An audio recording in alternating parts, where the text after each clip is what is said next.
Hi everyone, it's Jerry. This is game 10 from the 2021 FIDE World Chess Championship match between Magnus Carlsen playing on the white end and Ian Nepomniachtchi.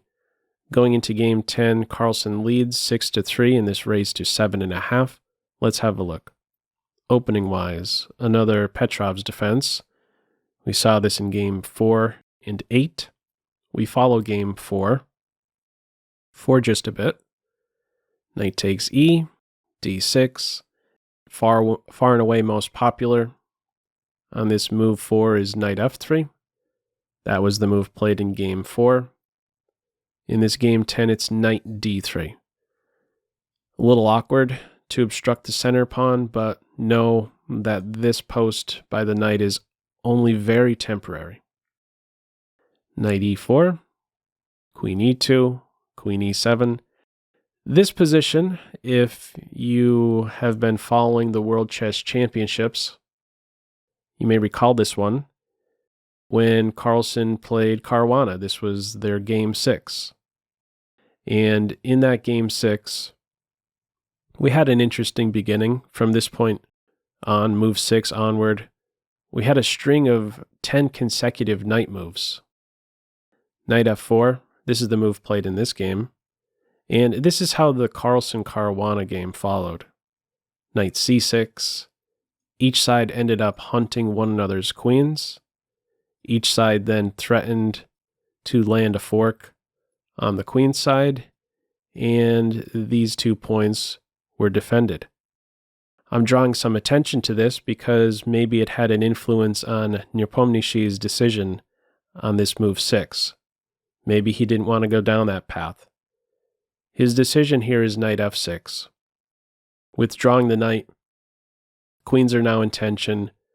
Main point, I believe, you cut out knight d5.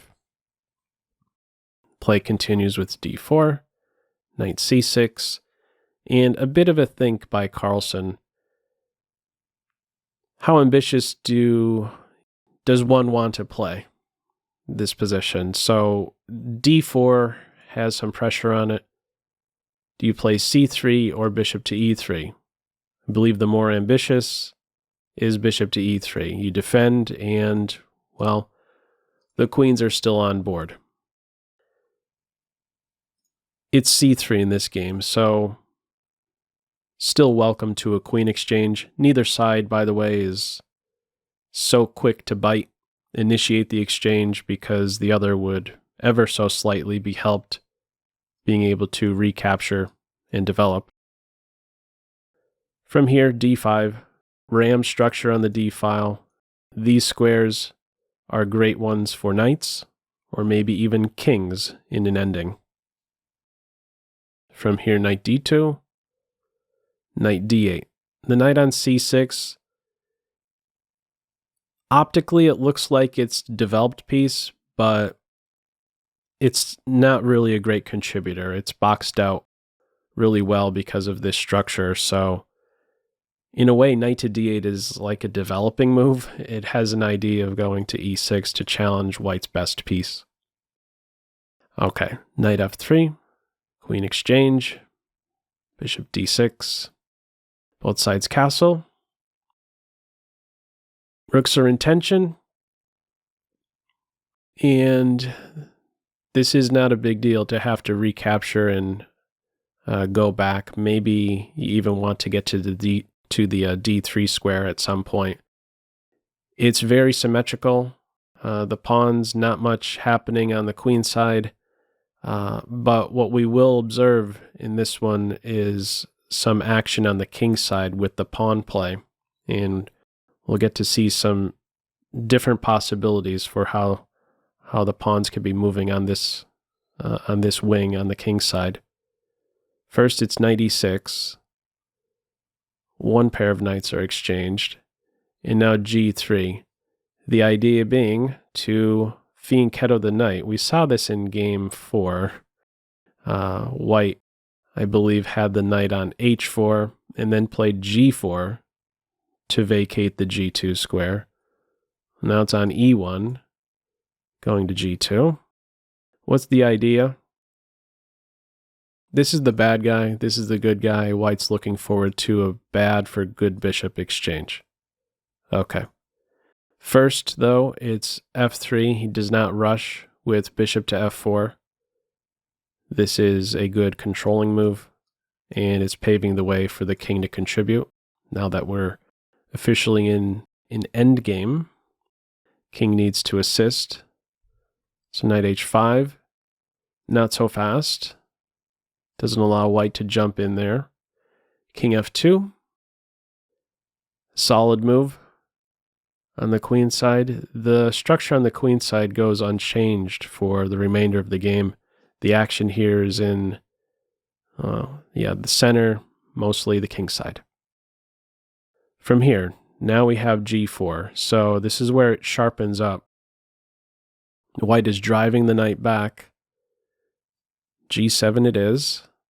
Bishop f4 now. Bishop takes, knight takes. And the next move here is g5. I think this is an important move. If g5 isn't in, white can maybe start thinking about playing h4, and maybe you're not able to drive this knight away so easily. This is a best piece right now in the position, so g5 is considered a best reply. It immediately puts a question to this post. And decision time for white. What are you going to do? Are you going to capture the bishop? Are you going to fall back? The move played in the game is knight to e2, so still two minor pieces aboard for each. What would happen if knight takes bishop?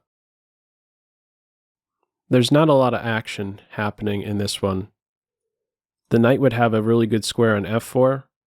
And if, let's say this is a follow-up, I want to highlight this square. I was pointing out the square d6 or d3 being good for a knight or a king. Check out this variation. This knight, how amazing is a knight if, let's say, the bishop goes here trying to hunt the pawns. Notice what this knight is doing. Hitting the bishop, defending the pawn. This one caught me off guard when I was preparing for the video. I just was going to show this position and be like, black is doing all right, black's defending. Black's actually winning this position. That's how strong this knight is in this particular case. The bishop's trapped. Where does it go? Here, here, and it eventually would have to go there, but black would go on to win the king and pawn ending. Anyhow, my point here is this is an excellent square for a knight. If white is going for this exchange, there's really not going to be any play left. Okay, so the knight sticks around. Black continues now with f5. So what's the reaction here? If white goes ahead and captures on f5, this is helping black. Can take here, and after the recapture, what's better about white's position?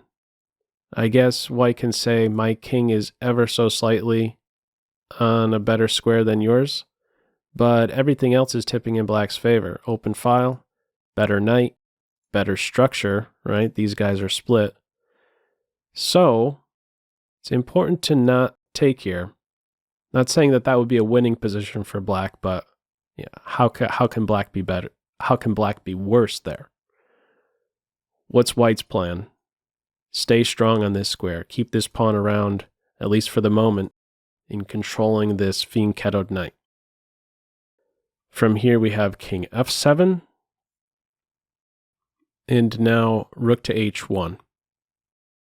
Some move that crossed my mind right here instead of this king f7 during the live stream, I thought to myself, suppose black still tries to press. And by that I mean play h5, put more pressure on g4 and try and make it so that white has to give this pawn up one way or the other. h5 would not be good because white can take on h5, take away from the center, and then play rook g1, white's winning the pawn and the game. It's that serious an advantage. So, not so fast. King f7, maybe one move later, this could be played. Rook h1. This rook is on an open file. This one is not. But this is the more threatening rook. There are no entry points for this guy, but if this h file opens up, that can very easily become a problem for black. Let me say that in this position, instead of, let's say, king f7, if black plays f4 with the line of thought running, well, I have some space, I have a square for a rook, I'm boxing your king out some, white says, well, thank you very much. I have an h file to work with. And how are you going to keep my rook under control? The rook and the bishop would start to interact somewhat on the king side. The white rook is not an easy one to tame. It is not a good idea for black to go forward with the space invader pawn, f4. Proceed with caution. First, king improvement. After rook to h1, we now have black playing solid here, securing g5, anticipating some pressure one way or the other with f4 or h4. This is now secure. Black can play h5. This is a move I thought was an option now that the king is a little bit better positioned. Right, earlier I pointed out this capture and then bringing the rook from a1 to g1. Well, now this could be secured with king f6. The continuation here after the rook goes to h1 is h6, but if h5 is in and we have this capture, recapture, and h4, you have to justify the rook on h1 move, or the rook h1 move.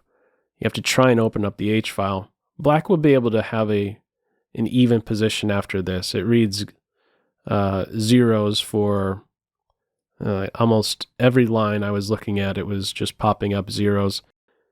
This is a passed pawn, but this pawn kills the king. This rook plays here, and keeping pressure on it means the rook really can't go anywhere but the h file, and this pawn could only go so far. And if it does go too far, it maybe could even be hunted by the bishop or the king. So anyhow, this is a way forward for black, but you need to see, black would need to assess that, yeah, this is a drawn position. Not much progress to be made. No h5 in this game, instead h6, now met with f4. And black calculates the following sequence perfectly. Capturing on g4 allows the h file to be peeled open. Bishop takes on g, rook takes h. There are some threats now. Pawn takes pawn. Bishop g6 with the skewer. There's no time for this because you go here. Get the rook and only one move later take the bishop. So what's the plan? Bishop f5 cuts out bishop g6. This allows white to pick up the g pawn. First landing a check. If the king moves, we get this guy. The knight goes back. Seems to be a favorite square for the knights in this game. Fianchettoed knight. There will be no rook takes b7. So white wins a pawn, but it's only temporary. After king g6, you get the pawn back. And there isn't much to play for here. We have a couple checks thrown in. The king is approaching the queen side. Great square for the king. If white is better, it's only because of this. Well, black's knight is the only struggling piece in the position. Once it's on a good square, there's nothing to play for here. Just have to watch out for any tricky forks. Rook e6. Knight on e8, only a blink away from getting to d6. And it's also supporting something else. The rook went to the 7th. What is that something else? A rook exchange. Rooks are off. Move 41, king e3. A draw is agreed. Game goes no further.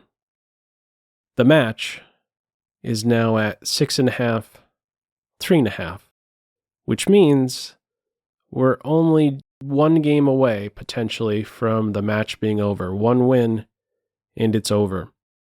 So at any point, this one will be in the books. We'll see how it all plays out.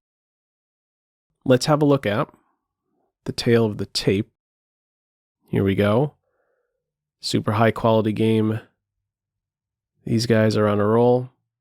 At the end of the day, no inaccuracies, mistakes, or blunders for either side. A 3-2 for the average centipawn loss. Okay, as usual, feel free to leave any feedback to this video in the comment section below. I hope you enjoyed it and maybe took a thing or two away. That's all for now. Take care. Bye.